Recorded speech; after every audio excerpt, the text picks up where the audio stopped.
aujourd'hui, pendant un petit moment, rendons la parole aux habitants, rendons-la une fois, mais soyons sûrs que nous voudrons, je pense, quel que soit le succès de cette journée, pour moi c'est déjà un succès que vous soyez tous là et qu'elle ait été organisée.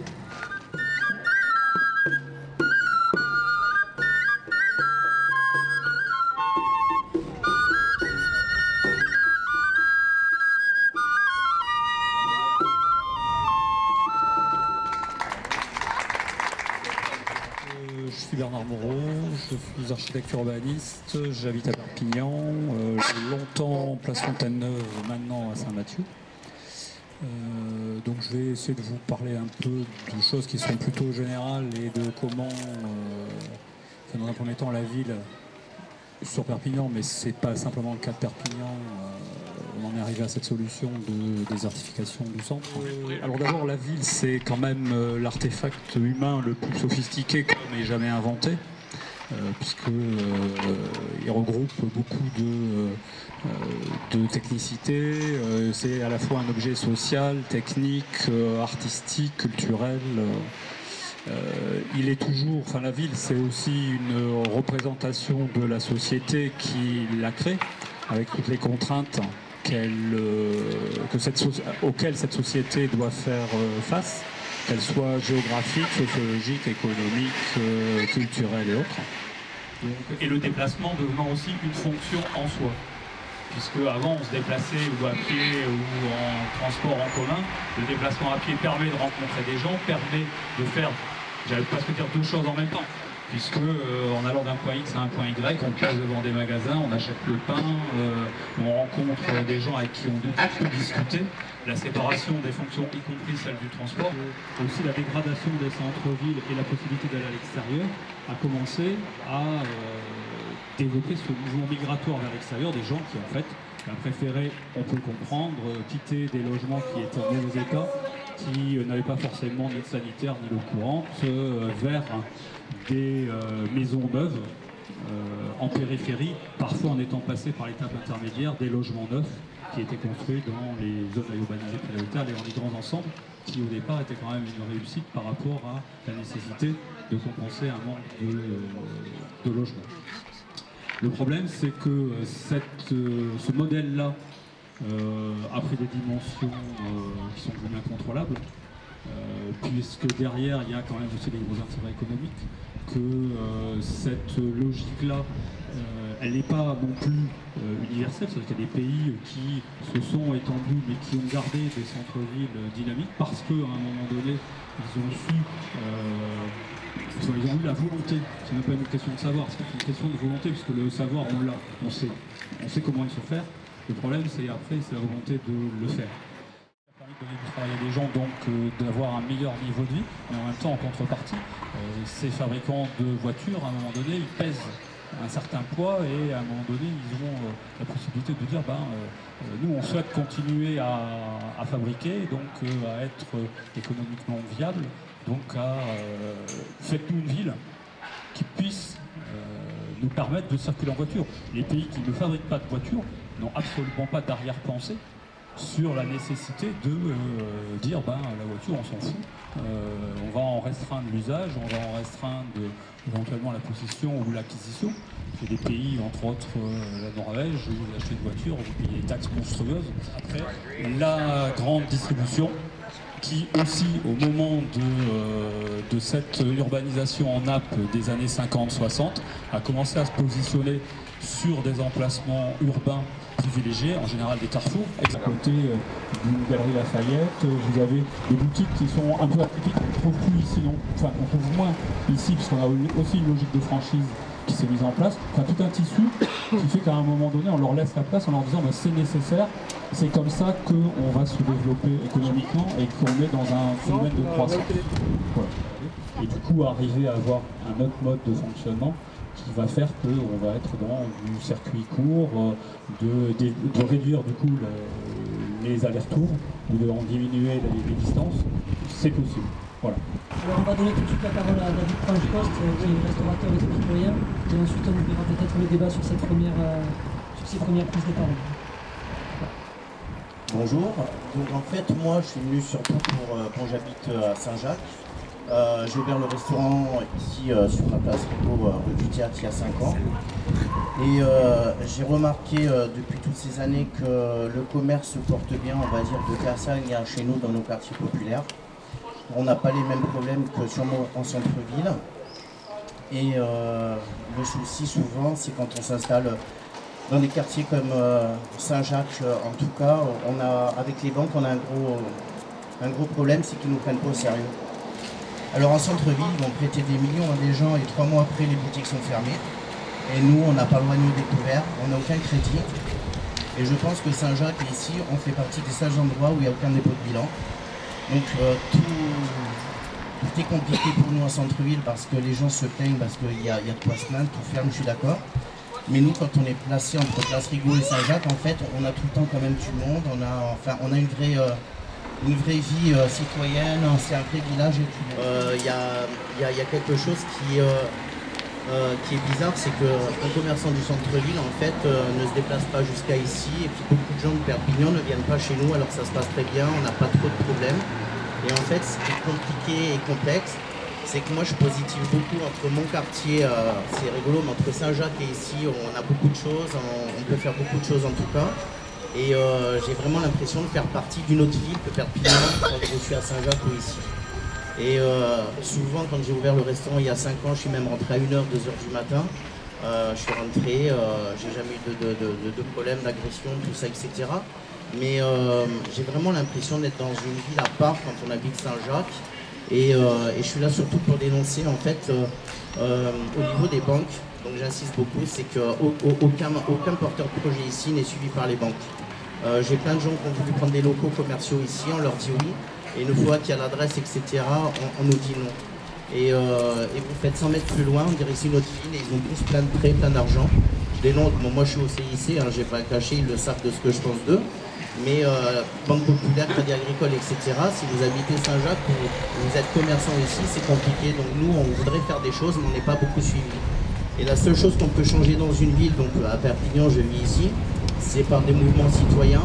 C'est faire vivre sa ville, je pense que c'est que par des vrais mouvements citoyens et rien d'autre en fait.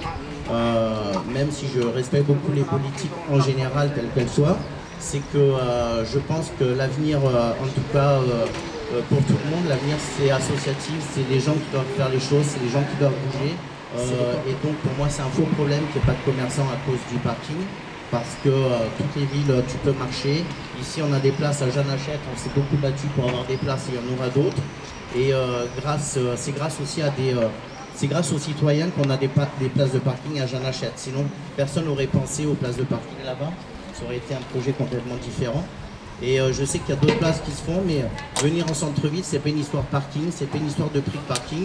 Et moi, je suis vraiment contre ce côté... tout le temps, les gens sont négatifs par rapport au prix du parking. Et franchement, mettre 2 € quand tu as une bagnole, mettre 2 €, 3 € dans un parking, quand tu as des magasins en centre-ville qui te vendent des t-shirts à 90 €, je pense que c'est surtout les boutiques qui ne sont pas faites pour la population de Perpignan. Et quand tu vas en ville, par exemple, moi j'ai 42 piges, à part Célio peut-être pour trouver des t-shirts, sinon plus ça va, le peu de magasins qu'il y a, c'est des magasins de luxe. Je crois qu'il ne faut pas avoir honte de dire qu'on est dans le sud, qu'on a tous des petits salaires parce qu'on n'a pas des salaires parisiens. Et je pense que pour aussi que le commerce aille bien, c'est peut-être que certains porteurs de projets disent notre clientèle, on n'est pas des pauvres, on n'est pas des pauvrettes comme on dit, mais on a besoin de s'acheter des t-shirts, des pantalons, des jupes avec les moyens qu'on a. Et donc je pense qu'en centre-ville aussi, il n'y a pas de magasins aussi faits par rapport à la population et par rapport aux envies. Je suis venu pour vous dire surtout un message un peu positif qui a moyen, mais c'est grâce, si j'ai réussi mon restaurant en fait, c'est grâce à mon quartier Saint-Jacques et Saint-Mathieu. C'est un quartier populaire et mon restaurant en fait il n'aurait pas été vivant comme il est si je ne serais pas installé ici. J'aurais été installé dans le centre-ville, je suis sûr que j'aurais eu personne. Voilà, donc le côté positif c'est qu'on a un quartier qui est superbe, je suis venu le dire, et qu'il ne faut pas hésiter à faire des projets chez nous. Et après le centre-ville, je connais pas assez l'histoire, en tout cas je suis là pour dénoncer, en tout cas, hormis certaines personnes qui peuvent penser la mairie, avant tout, moi je suis là pour dénoncer que les banques c'est tous des pourris. Et à Perpignan, comme peut-être en France, mais à Perpignan, on est dans une situation peut-être sociale où les banques nous suivent encore peut-être moins qu'ailleurs. parce que je suis sûr que je m'installe dans certains quartiers, à Montpellier ou à Toulouse pour un restaurant, j'aurais eu un prêt. Ici, j'ai eu aucun prêt et je tiens vraiment à dire que je ne suis pas le seul. Et quand tu habites à Saint-Jacques, Saint-Mathieu, personne ne te suit. Donc je pense que politiquement, les gens aussi devraient choper un peu tous les directeurs de banque et faire quelque chose parce qu'au bout d'un moment, on va tous mourir. Voilà.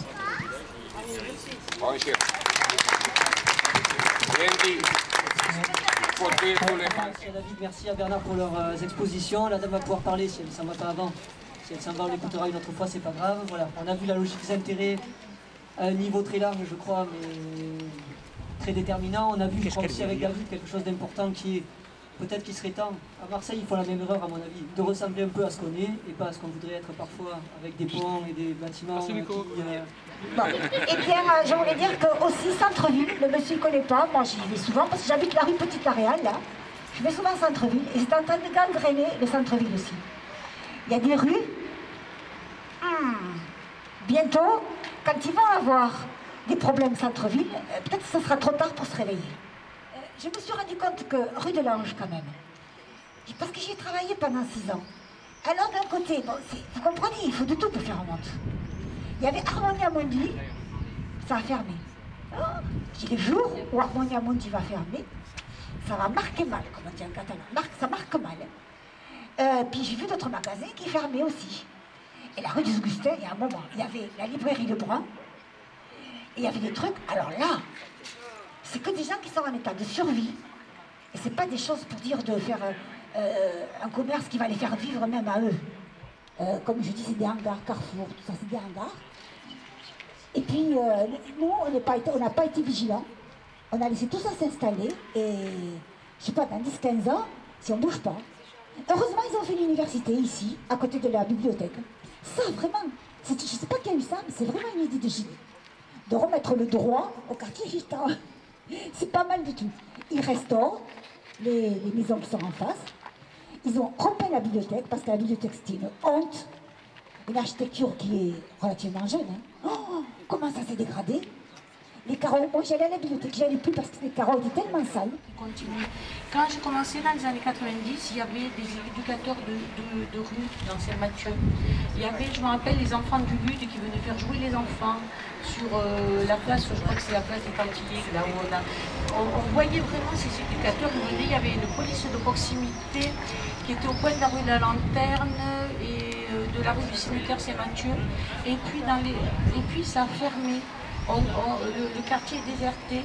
Après les services sociaux aussi, il y a un turnover des assistantes sociales, je ne sais même plus qui est l'assistante sociale du quartier.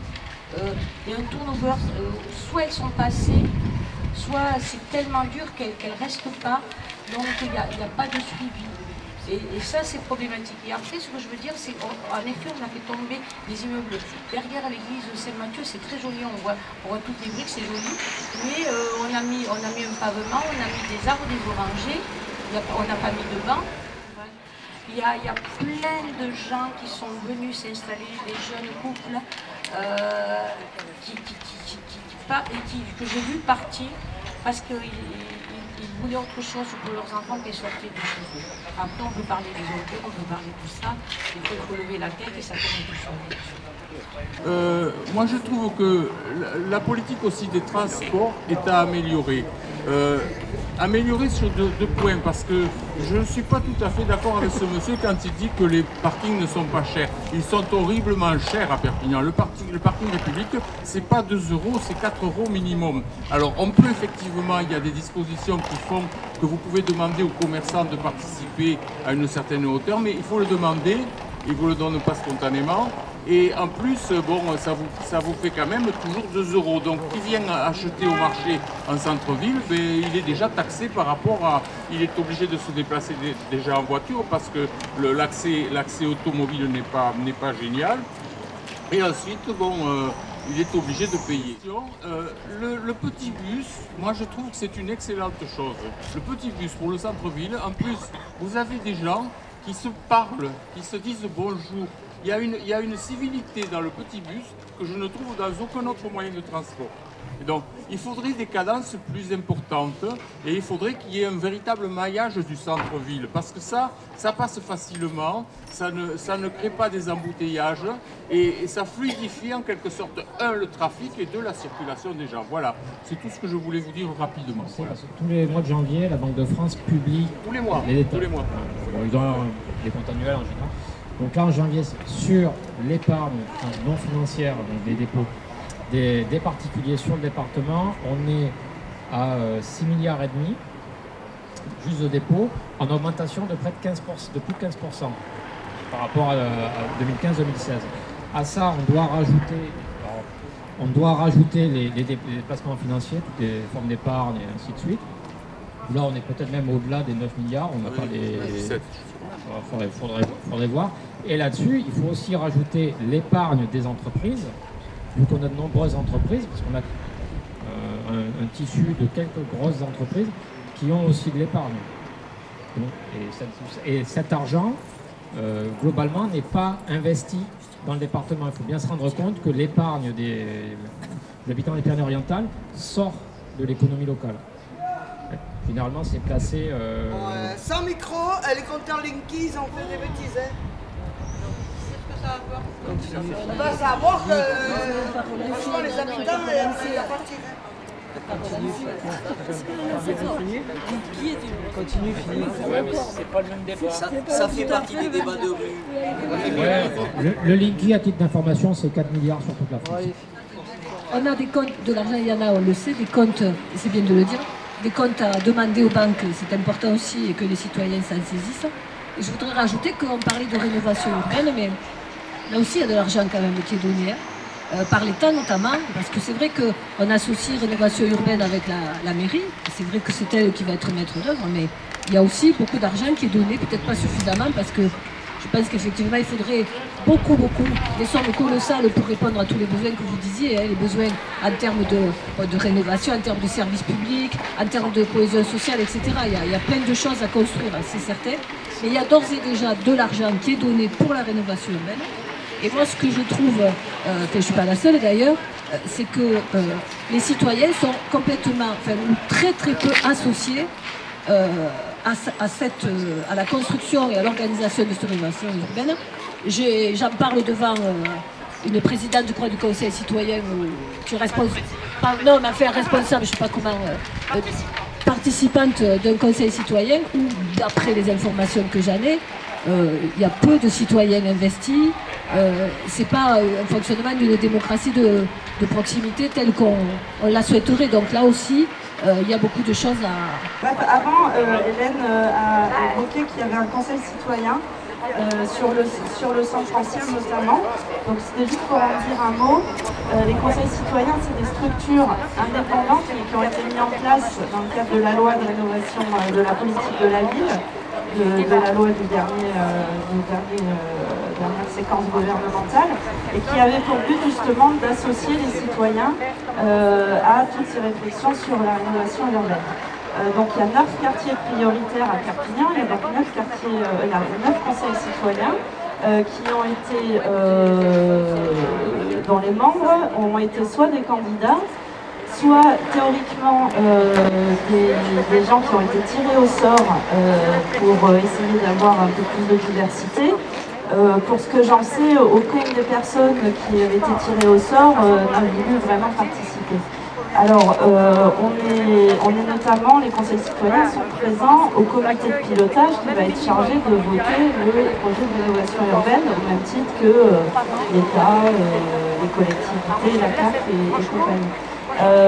La problématique, c'est de justement créer ce genre de rendez-vous citoyens. Quand on est un petit groupe assez divers, il y avait quand même pas mal de gens des associations, et de se mobiliser, de s'organiser pour rencontrer les habitants et recueillir leurs paroles.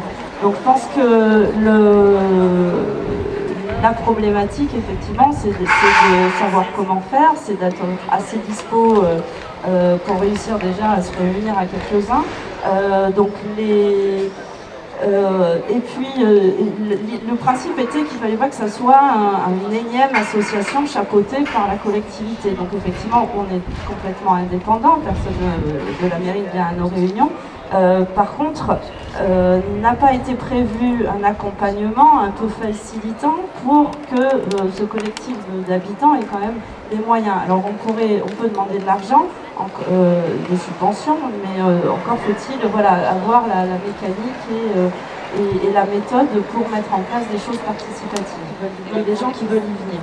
Et puis si on a un centre-ville vivant et que ça soit le cœur de ville, il faut que les gens bien sûr puissent venir en ville, le faire vivre et profiter de ce patrimoine. Donc pour ceux qui y vivent, je dirais que la marche et le vélo sont tout à fait envisageables vu les distances. Tu avais fait un petit exercice, Bernard, à l'atelier d'urbanisme. Il y a une ville en Espagne qui a fait ça, qui a fait une carte piétonne. C'est comme une carte de réseau de bus, c'est assez simplifié. Il dit de là à là, vous mettez 5 minutes. Avant que 5 minutes, et bien oui, que 5 minutes pour aller de là à là. Donc on peut déjà, dans une ville où on a l'habitude de prendre assez souvent sa voiture, comme ailleurs, peut-être un peu plus, toute cette politique de mobilité qui va avec la politique urbaine, qui doit être repensée pour offrir une alternative aux voitures et pouvoir après se balader, puisque effectivement, Perpignan est un village, mais on est assez souvent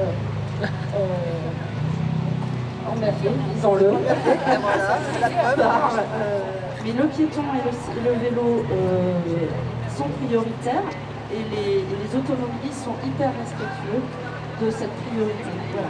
Donc, malheureusement ici, quand le vélo et le piéton sont prioritaires, les automobilistes ne sont pas très respectueux, donc on en arrive à mettre des bornes.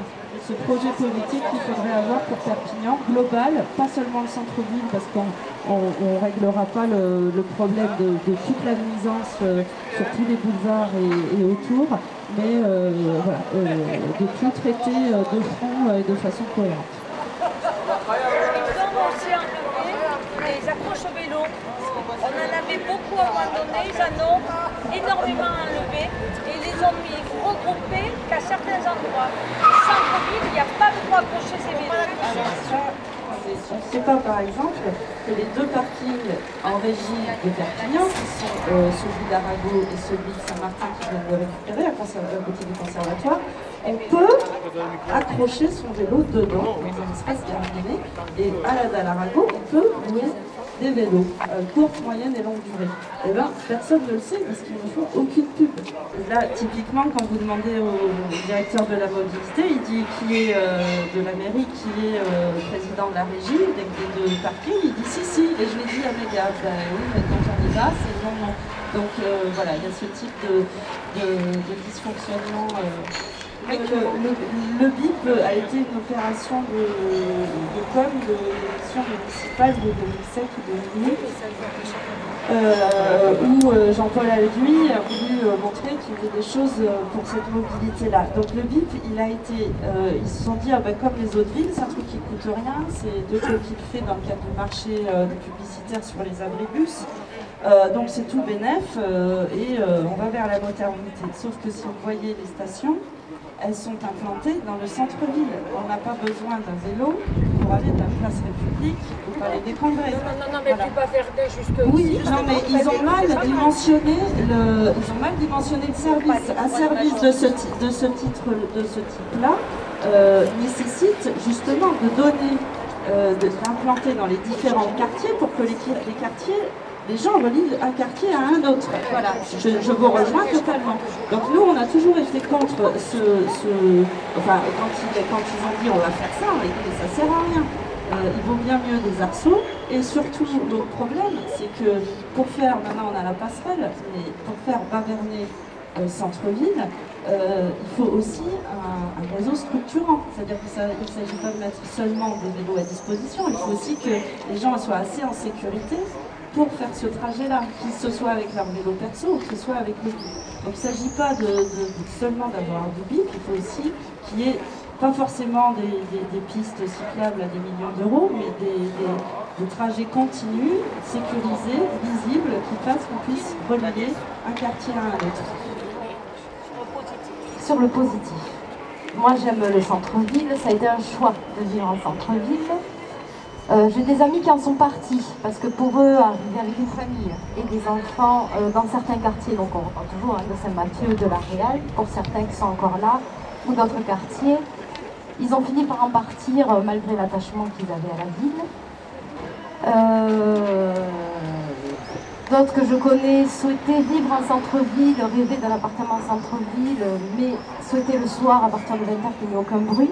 Donc c'est très antinomique pour certains habitants, c'est toujours des discours qui m'étonnent. Et ce qui me fait tilt, notamment dans mon quartier, c'est le vide. On a énormément de logements vides, d'immeubles vides, qui se délabrent terriblement. Bon, moi je suis du coup touchée parce que je suis encaissée dans un immeuble qui peut-être... Des immeubles qui ont des propriétaires privés, alors que ce soit des promoteurs immobiliers qui ont je ne sais pas combien de biens, ou un propriétaire. Il y en a qui sont en difficulté, propriétaires, hein, pour des logements, on est d'accord. Moi, ma question aussi, c'est quelle politique mener ou comment faire bouger les choses, parce que je pense que ça fait des années que c'est comme ça. Déjà pour limiter les marchands de sommeil, puisqu'on en revient là, et aussi ces immeubles sur lesquels il n'y a pas de travaux, qui ne sont pas rénovés, sur lesquels il y a des arrêtés de péril de temps en temps, dont un toit qui s'est effondré il y a pas si longtemps, il y a eu un mort sur un autre toit, et des immeubles qui finissent complètement murés, donc on a une espèce de blocos comme ça, parce qu'il y a des squats, voilà. Voilà, moi c'est quand même quelque chose dans la vie qui me dérange, dans ces quartiers, dans d'autres zones de la ville, et je comprends pas, je sais pas ce qu'il est possible de faire pour ça, qui il faut contacter, et comment remplir ces vides avec de la mixité, on en revient toujours pareil, pour permettre à des jeunes propriétaires comme moi, avec des salaires moyens, d'avoir accès à des logements où le foncier nous écrase pas, parce qu'il est écrasant dans certains endroits, notamment à Saint-Mathieu. Permettre à des gens d'être en location dans des endroits où voilà, ils seront liés à d'autres personnes. Ce ne sont que des réflexions, c'est même pas un débat, mais j'ouvre ça alors que je ne sais pas s'il y a des spécialistes de débat ou s'il y a des gens pour répondre. Les gens qui tissent du lien, qui s'apprécient, qui se rencontrent, qui ont envie de partager et d'échanger. Et je crois que toutes ces normes, ces choses qui nous échappent un peu, entre citoyens, entre habitants à Perpignan, c'est une petite ville qui a énormément de richesses. Je trouve qu'on peut tout à fait être capable aussi de montrer l'exemple et d'accepter de l'autre quelques défaillances. Mais pour ça, il faut mettre des moyens. Les poubelles, c'est pas des gros moyens. Réhabiliter les immeubles, c'en est d'autres. Il faut quand même que, je ne sais pas si c'est la mairie ou plus haut fasse quelque chose pour ça. Il va y avoir des accidents. On a vu à Londres, hein. Ça existe. Enfin, moi, j'ai peur d'un accident dans ces quartiers-là parce que c'est déjà... Voilà, merci. D'après ce que j'ai pu constater, en tout cas au Bas-Vernay, les intimes font un travail formidable. Les gamins sont tout contents de ramasser des ordures, hein, et je vous assure qu'ils sont enthousiastes. Et qu'est-ce qui se passe une fois qu'ils quittent l'école primaire, je ne sais pas. Alors, mais on ne peut pas dire non plus qu'il n'y a pas d'éducation. À l'école, ça se fait, les intimes sont bien coopérants. Les éducateurs de rue qui avaient. Ah oui, alors après ils sont peut-être laissés. Ils sont peut-être laissés à eux-mêmes. Sans doute ils sont laissés à eux-mêmes. Il y a plus d'éducateurs de rue, effectivement. Et puis on sait bien qui, on ne va pas le nommer. Bon, tout le monde est au courant. Donc, voilà, je ne sais pas. Là, je veux dire, les enfants, ils sont là et le travail se fait quoi. Au niveau des enfants. La difficulté, c'est que ce sont des choses qui vont se faire dans la durée. Parce que ce que je vous expliquais tout à l'heure en première intervention, c'est qu'on en est arrivé à ce point-là, mais on en est arrivé à ce point-là en 50 ou 60 ans. Et qu'en fait, c'est pas en 10 ans qu'on va verser la vapeur, c'est en 50 ou 60 ans. Et que la difficulté aujourd'hui, c'est que les élus sont dans des stratégies de court terme et que la ville, elle a besoin de stratégies à long terme. Et que, en effet, c'est plus aux citoyens qui lui habite là pendant 10 ans, 15 ans, 20 ans, et lui est là dans la durée, à un moment donné, mettre la pression sur les élus pour arriver à faire. Alors vous me direz ici, les élus ils sont là depuis 15 ans, 20 ans, 25 ans, donc ça peut permettre de se poser des questions sur la réelle volonté politique. Ouais. Mais les outils existent, par exemple, les élus ont parfaitement la possibilité d'exonérer de la taxe foncière partiellement ou totalement des secteurs particuliers, de dire ben voilà, je veux permettre au quartier Saint-Mathieu de revivre, ce qui est d'ailleurs un peu le discours de dire ben on veut attirer des populations plus jeunes, des primo-accédants, ainsi de suite. Dans les outils, on peut dire pendant 25 ans, les gens qui vont acheter un immeuble, qui vont le retaper, on les exonère de taxe foncière, exactement comme on a fait pour ceux qui sont allés construire en pavillonnaire, en périphérie à l'époque, où on souhaitait développer ce système-là. Donc les outils existent. On peut contraindre les propriétaires de logements qui à un moment donné achètent des logements pour les découper en petits morceaux. Dans le PLU, on peut dire dans telle zone, il est interdit de faire des logements de moins de 60 mètres carrés. Tous les outils existent. Ce qu'il faut, c'est simplement les mettre en œuvre avec une politique cohérente et globale, parce que si on commence à dire tiens, je vais faire ça, et puis 5 ans après, je vais faire autre chose, et puis 5 ans après, je vais encore faire autre chose, ça ne marchera pas. Je veux dire, la ville a eu à un moment donné une politique d'acquisition d'immeubles dans Saint-Jacques, dans Saint-Mathieu, dans la Réal, au fur et à mesure ils en achetaient un à droite et un à gauche. Mais pareil, au départ peut-être avec une certaine idée, mais au tour d'après, ils ont changé d'avis et ils ont commencé à en vendre, et puis ils en ont encore racheté, et tout ça se fait. Alors, les possibilités existent, mais elles ont été soit gâchées à un moment donné parce qu'il n'y a pas eu de plan d'ensemble. Et alors après, par contre, en effet, quand ça commence à virer mal, il faut être éventuellement encore plus structuré, mais il faut avoir aussi un plan dans la durée en se disant on va s'en tenir là et on va avancer. Mais les outils, ils existent. Ça, c'est clair. Après, on reste quand même dans un système où la propriété privée reste la clé, et qu'un propriétaire qui achète un immeuble, il a un permis, son permis, il doit faire les travaux dans les 3 ans qui suivent le permis. S'il ne les fait pas, il doit déposer un permis. Enfin, il n'y a pas de contraintes particulières qui vont obliger les gens à faire. Après, il y a des contraintes à ce moment où les logements sont occupés et qui sont ou insalubres ou en péril, où à ce moment-là, la force publique a une possibilité de faire. Ce qu'elle n'a pas fait non plus pendant des années, parce qu'à un moment donné, si on appliquait les règlements d'insalubrité, le peu qui est occupé du centre-ville, je pense qu'il finirait d'être vidé, parce qu'on est dans des conditions qui sont un peu limites. Voilà. Mais c'est parce qu'on a laissé faire. Et les outils existent, ils existent aussi bien en préalable pour comprendre comment la ville s'est vidée que pour la remplir. Je voulais préciser sur le fait que la ville est vide et je n'ai plus exactement en tête les chiffres de tous les quartiers, mais je ne sais pas, ça doit être 20% en moyenne sur le centre ancien, des logements qui sont vides, et jusqu'à 30 ou 40% à Saint-Jacques. Donc exactement la réelle, je ne me souviens plus, mais parce que quand on dit les commerces ferment, c'est ce qui est visible, mais les commerces y partent, mais les habitants ils sont partis aussi.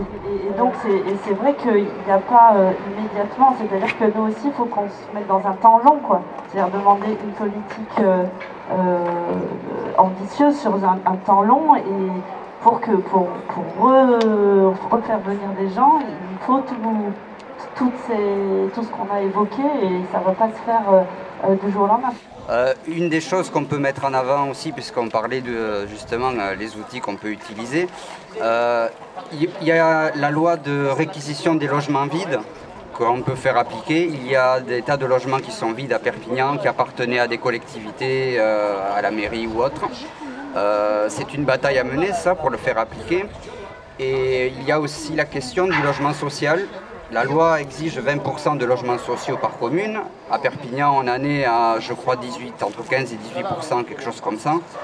Et vu le taux de pauvreté de cette ville, il faudrait même aller jusqu'à 30%, je pense.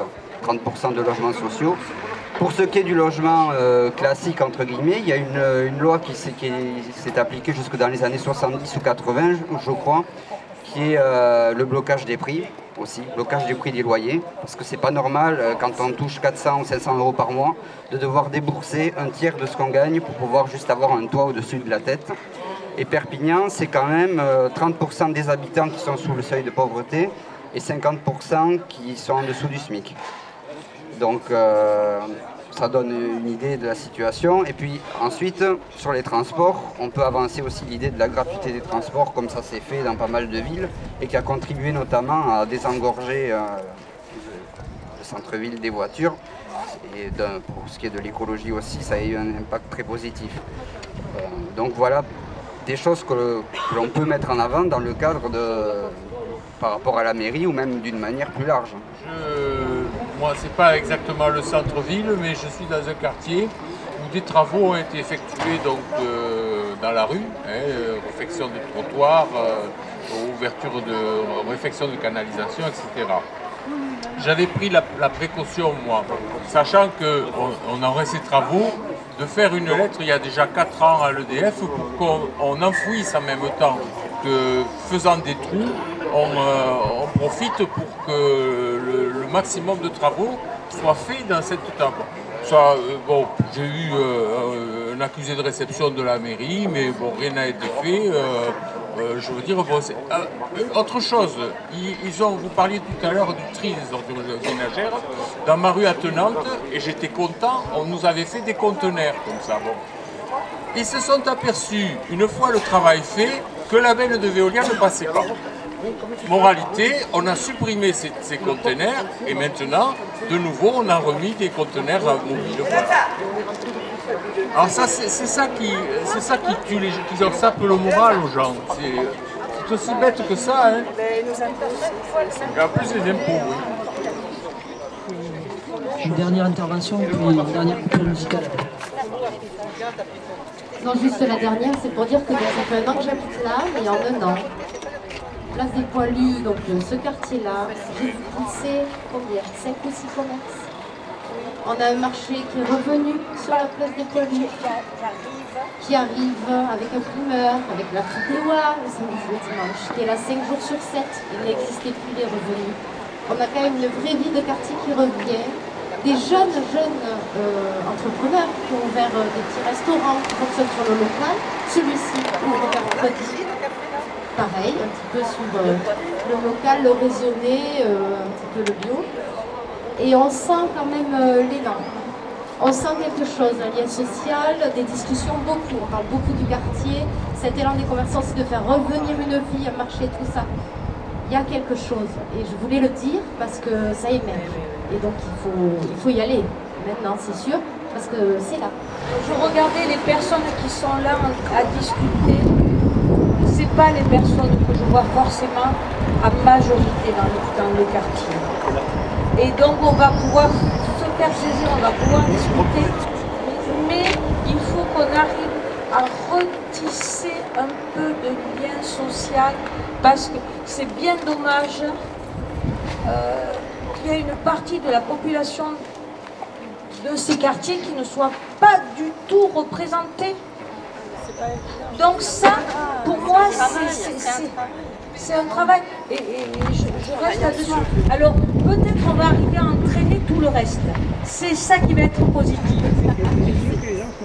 Mais d'ores et déjà, pour vous répondre, effectivement, toute la population du quartier n'est pas là, certainement. On a fait l'effort quand même, Jean-Malik, place du Puitch, nous-mêmes ce matin, place Cassagne, d'essayer d'intéresser les habitants. On a recueilli un certain nombre de leurs avis. C'était pas facile, bien sûr, dans les endroits où les gens ont le moins l'habitude de s'exprimer, le moins envie aussi, où il y a un peu plus de méfiance par rapport à l'autre. C'est plus facile de recueillir autrement dit, c'est plus facile de recueillir des avis place de la République que place Cassagne, mais c'est pas moins intéressant. C'est pour ça qu'il faut et c'est pour ça qu'on est là aussi, c'est parce qu'on a envie quand même pas de faire un one shot. Voilà, on se réunit entre nous, on est content, même si c'est vraiment. Je trouve que la teneur des débats et juste le fait de se retrouver là et d'être dans la rue, et les gens peuvent venir, c'est déjà quelque chose. Voilà. Actuellement, la ville de Perpignan et surtout le centre-ville a 2 grands projets, l'un le NPNRU et l'autre le PSMV. Alors le NPNRU, c'est le nouveau plan national de rénovation urbaine qui permet en fait qui concerne plusieurs quartiers de Perpignan, mais prioritairement le centre ancien. Juste pour dire, c'est une enveloppe de 236 millions d'euros sur une dizaine d'années, à peu près. Et le PSMV, c'est le plan de sauvegarde donc, du secteur, c'est le règlement du secteur sauvegardé en centre ancien, donc qui fixe les conditions d'urbanisation. C'est Grésil, c'est le règlement du secteur sauvegardé fixe les conditions d'urbanisation en centre ancien. Sachant que par exemple Saint-Jacques, c'est un quartier dont les fondations datent du XIVe siècle. Donc on a une ville qui a plus de 1000 ans d'histoire. Le début de la ville, c'est vers 900. Et ça s'étale, donc tout le centre ancien s'étale jusqu'au XXe siècle. Donc actuellement, alors, ce qu'il faut bien comprendre, c'est que la mairie, pour des raisons réglementaires et financières, a fait le NPNRU avant d'attaquer, notamment au sens militaire, le règlement du secteur sauvegardé. C'est-à-dire qu'on a décidé notamment on allait raser des îlots entiers, un endroit pour faire un parc agrémenté d'un parking souterrain. Ça, c'est rue des Carmes. C'est dans le document, c'est officiel. On décide ça au niveau de la politique de la ville, et ensuite, derrière, on fait une pseudo-concertation sur le plan de sauvegarde pour demander, alors ce que j'ai appris jeudi matin, c'est que les habitants et les associations de quartier, sur l'îlot en question, ont tous dit oui. Renseignements auprès des habitants en question, ils n'étaient pas au courant. Donc en fait, il faut bien se rendre compte que c'est deux documents qui devraient être plus ou moins dissociés. Donc le plan de sauvegarde, c'est quand même comment on va faire vivre le bâti, quel type de bâti on veut, alors que le NPNRU doit intégrer du social, doit intégrer de l'économique. C'est lui qui va donner la politique qu'on veut avoir. Est-ce qu'on veut avoir une mixité en centre ancien ou pas, et comment avoir cette mixité. Parce qu'aujourd'hui, tout ce qu'on voit, c'est qu'on a une mairie qui considère qu'on a des bâtiments, avec une population qui pose problème. Il suffit de changer les bâtiments. La nouvelle université, qui est un projet qui a été fait à la va-vite. C'est-à-dire qu'il faut savoir que le projet tel qu'il est fait aujourd'hui, donc le bâtiment qui est au bout de la rue, c'est un projet pour 500 étudiants à peu près. Et que aujourd'hui, ce qui est très clair, c'est que le projet doit passer à 1300 étudiants. Donc sans aucune forme de réflexion, tu sais qu'on va loger les étudiants en question, comment seront organisées les salles de cours, ainsi de suite. La bourse du travail doit devenir la bibliothèque universitaire de droit. Alors, ce qui est assez amusant, c'est qu'en fait, les étudiants de droit, passé par la fac de droit, je connais un petit peu, je ne suis pas resté longtemps, mais les étudiants passent beaucoup de temps à la bibliothèque universitaire, donc ils seront sur la place Rigaud, qui dans le cadre du NPNRU doit être revitalisé, donc il y a tout un chemin qui va du conservatoire à la place Rigaud, qui doit être revitalisé. Il y a eu plusieurs études là-dessus, il y a un travail qui a été fait là-dessus. Et dans le même temps, on nous dit qu'on va créer un parvis en rasant des bâtiments dont certains sont quand même d'un point de vue patrimonial intéressant. On va créer un parvis devant l'université pour faire vivre cette zone-là avec les étudiants à cet endroit-là.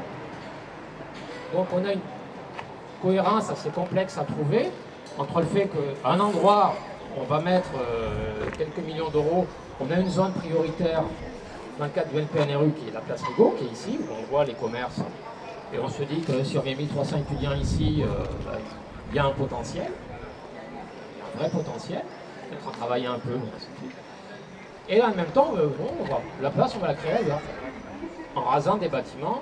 Il n'y a pas de justification, ce n'est pas des bâtiments insalubres, ce n'est pas des bâtiments qu'on ne peut pas rénover, ce ne sont pas des bâtiments qui risquent de s'effondrer à court terme. Et en sachant qu'en plus, a priori, les propriétaires ne sont même pas consultés. Quelques renseignements, les propriétaires ne sont pas au courant à part quelques-uns qui ont racheté en disant j'achète un bâtiment en ruine, il sera racheté par la maison, puis rasé, donc je vais faire un petit bénéfice. Parce qu'aujourd'hui, il y a un projet qui n'est pas très avancé, d'avoir un cheminement tout le long de la rue Rabelais, enfin à l'intérieur de tous les édifices religieux de la rue Rabelais, cheminement à l'intérieur des édifices, donc on ne sort même plus dans la rue, là où on rencontrerait les vrais habitants de Perpignan. Et ce cheminement, tout est fait pour être côté rue Rabelais. Et si vous allez dans les rues de l'autre côté, vous allez voir l'arrière du... Quand vous allez à rue Rabelais, vous allez sur le parvis du couvent des Minimes, vous avez un très beau bâtiment. Quand vous allez sur la rue qui est derrière, c'est très moche. Parce que justement, les touristes ne sont pas censés aller dans les petites rues qui sont derrière le couvent des Minimes. Alors que ces rues, si on les entretenait, si on ramassait les déchets, avec de l'accompagnement social, avec une politique de réduction de déchets, de l'accompagnement social vers les habitants, parce que la réduction de déchets, ça ne se fait pas comme ça, la gestion de la rue, de la propreté, ça ne se fait pas comme ça prend du temps. Avec une vraie politique de remise en valeur des façades, il y a un vrai potentiel. Donc quand l'ASPAR, on a rencontré la mairie et puis les urbanistes qui dirigent le projet, on a eu l'impression en fait de se retrouver dans les années 70 face au maire de Lyon par exemple ou de Limoges, je prends deux exemples, qui voulaient raser des quartiers historiques parce qu'ils les considéraient comme insalubres et qu'ils considéraient qu'il y avait un problème social. Et donc c'est ce qu'on dit depuis le début, c'est qu'on prend les choses à l'envers, on veut détruire les lieux pour résoudre un problème qu'on ne pourra pas résoudre. Et heureusement à Lyon, des gens se sont battus pour sauver le vieux Lyon, qui aujourd'hui est un des atouts de la ville. Et heureusement à Limoges, les gens se sont battus pour sauver une partie de l'ancien quartier médiéval de la Boucherie. Et aujourd'hui, lorsque vous allez à Limoges, la seule ville, une des rares rues que vous visitez, qui est une rue touristique, c'est la rue de la Boucherie. Et la rue de la Boucherie, il y a 40 ans, c'était le quartier Saint-Jacques. C'était insalubre, c'était très pauvre, et la ville voulait tout simplement raser le lieu. Voilà, c'était juste pour prendre un peu de recul historique et pour dire qu'on peut avoir une approche plus moderne des choses. Il est nécessaire de rénover, il faut restructurer les appartements, les aérer, mais ne pas tout détruire, on s'en mordra les doigts. Voilà, c'est tout. Un défi conducteur de l'après-midi des diverses interventions, il me semble que c'est notre ville, entre autres, peut-être ailleurs, mais puisqu'on parle de notre ville, souffre d'un manque de projets pensés sur le long terme et global sur l'ensemble des parties de la ville. Parce que cette ville et ses élus, jusqu'à maintenant, ont fonctionné sur des petits, ça a été dit tout à l'heure, sur des parties, sans penser à la globalité, sans penser à ce qu'il y avait autour, sans penser à ce que ça aurait comme influence sur le reste, etc. Et on a vu sur cette ville de nombreux projets qui ont été mis en place et sur lesquels on est revenu en arrière. Il y a par exemple la mise en circulation à sens unique qui avait été prévue à un moment donné, qui a été mise en place sur un boulevard et qu'ils sont revenus en arrière. Il y a eu tout un tas de choses comme ça. La place de Belgique qui devait être transformée d'une certaine manière, puis ils sont revenus parce que les citoyens sont intervenus. Et donc on a, et ça a été aussi souligné tout à l'heure, un manque total de concertation. Les élus qui sont dans cette ville depuis de nombreuses années, ceux qui se succèdent, et c'est la même famille politique, la même filiation depuis plus de 50 ans sur cette ville. La concertation, ils ne savent pas ce que c'est, ça a été dit plusieurs fois, c'est quand il y a leur concertation, c'est on présente un projet, éventuellement il y a quelques critiques ou quelques idées, même pas des critiques, des idées qui pourraient s'intégrer dans le projet présenté, mais elles ne sont pas prises en compte. En fait, la réunion sert juste de présentation, mais les décisions sont déjà prises et les choses s'enclenchent immédiatement. Il y a eu la destruction du presbytère récemment aussi. Voilà, donc il y a plein d'exemples sur cette ville. Donc on a besoin, et on s'attaque à quelque chose, enfin, au niveau du collectif citoyen et solidaire, ça fait partie des objectifs qu'on a, justement, on commence petit, modeste, mais on a la volonté de travailler et d'avancer, même s'il n'y a pas tous les habitants des quartiers, de la ville, etc. Mais il faut bien qu'on commence à quelques-uns, ou ceux qui sont les plus conscients, ou ceux qui ont le plus envie. C'est donc qu'il faut qu'on travaille sur de la globalité, sur l'ensemble du territoire, et en y mettant beaucoup de démocratie, de participation des citoyens, mais une vraie participation, c'est-à-dire prendre en compte dans la construction des projets, de la vie des gens, au démarrage, des professionnels bien évidemment, etc. Mais de tout ça. Secteur sauvegardé qui a été adopté en 2007 conjointement par l'État et par la ville, et qui fait force de loi. Or, ce qui a d'ailleurs contribué à la relance d'abord d'un collectif pour la sauvegarde du centre ancien de Perpignan, mais également à la relance de l'ASPAR, donc une vieille association de sauvegarde du patrimoine qui a été créée en 1963 et qui a été mise en sommeil pendant 15 ans et qui a repris du service parce que depuis 2 ans, 1 an et demi, 2 ans, un certain nombre, une vingtaine d'immeubles qui étaient classés en catégorie 5 bis plan de sauvegarde. Catégorie 5 bis, ça veut dire que c'est des édifices qui n'auraient pas dû être, qui auraient dû être conservés et qui ont été détruits par décision de la ville sur des bases, pour des raisons que l'on ignore, hein, parce que probablement qu'on a décidé que le maire a pris un arrêté de police, un arrêté de péril, comme c'était le cas pour le presbytère, qui n'était absolument pas en péril. Et donc il y a une vingtaine d'immeubles qui ont été démolis, contrevenant avec la loi. D'ailleurs, il y a des recours qui sont en cours actuellement par rapport à ces destructions. Et donc on a interpellé la ville, on a lancé une pétition qui a recueilli 2000 signatures, dont parmi les plus grands historiens médiévistes de France et d'Europe.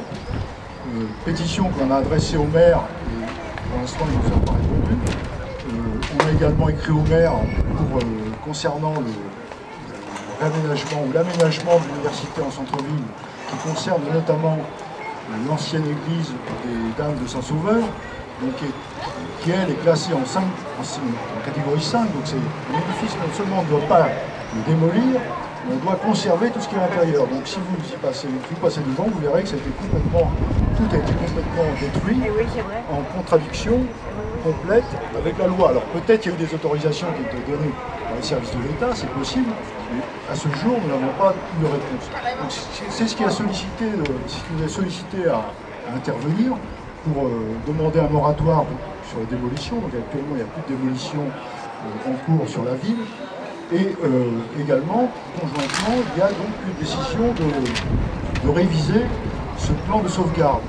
Cette décision a été prise en 2014 pour des raisons qui nous semblent assez étranges, mais il semble en fait que la volonté était de configurer le plan de sauvegarde avec les projets de rénovation urbaine, le fameux NPNRU.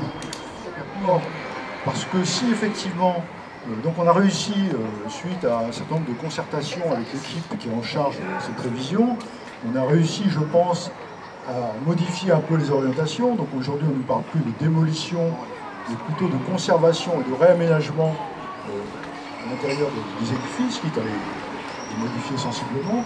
Mais il y a quand même un certain nombre de démolitions qui sont prévues, qui sont envisagées dans le projet de plan de sauvegarde. Notamment, il a été question de l'esplanade en face de l'ancienne université, qui est absolument qui est une aberration, les aménagements sur l'îlot Carola, les projets complètement délirants de démolition de 4 immeubles rue des Augustins qui sont tout à fait en bon état et qui sont d'ailleurs classés en 5 bis dans le plan de sauvegarde. Tout ça pour faire une ouverture sur le nouveau Rigaud. Le nouveau Rigaud, c'est la coqueluche. Hein. On s'imagine que l'ouverture du nouveau Rigaud va attirer des dizaines de milliers de touristes qui seront déposés au pied du musée Rigaud par des tours opérateurs et qui repartiront sans avoir visité la ville. En gros, c'est ça ce qu'on nous propose. On parle beaucoup d'architecture. Pensez qu'il y a des gens qui habitent et qu'il faut quand même aussi penser aux habitants et que l'état sanitaire des habitants est dans le même état que le patrimoine. Nous vous remercions de cette participation.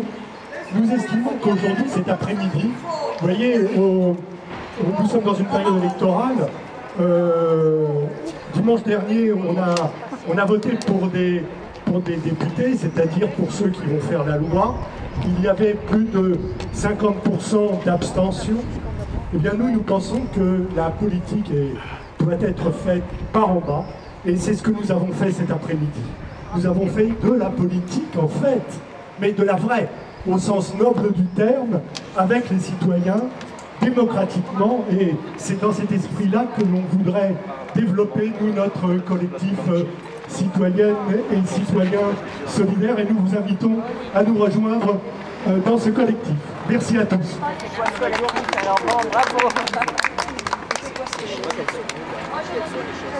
Bravo.